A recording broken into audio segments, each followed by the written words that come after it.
দীর্ঘ ১৭ বছর কারাবন্দী থাকার পর মুক্তি পেয়েছেন সাবেক স্বরাষ্ট্র প্রতিমন্ত্রী লুৎফুজ্জামান বাবর।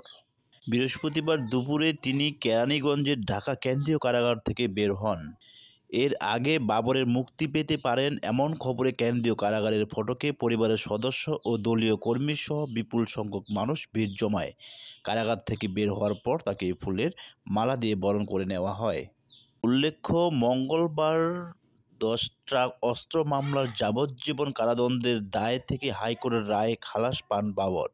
বিচারপতি মোস্তফা জামান ইসলাম ও বিচারপতি নাসরিন আক্তারের সমন্বয়ে গঠিত হাইকোর্ট বেঞ্চ এ রায় ঘোষণা করেন।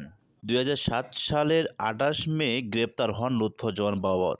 পরে বিভিন্ন মামলায় তার দ্বন্দ্ব হয়। তবে গত বছরের 5 আগস্ট ছাত্র জনতার গণ অভ্যুত্থানের ফলে আওয়ামী লীগ সরকারের পতনের পর এসব মামলার আপিল শুনানিতে একে একে খালাস পান তিনি।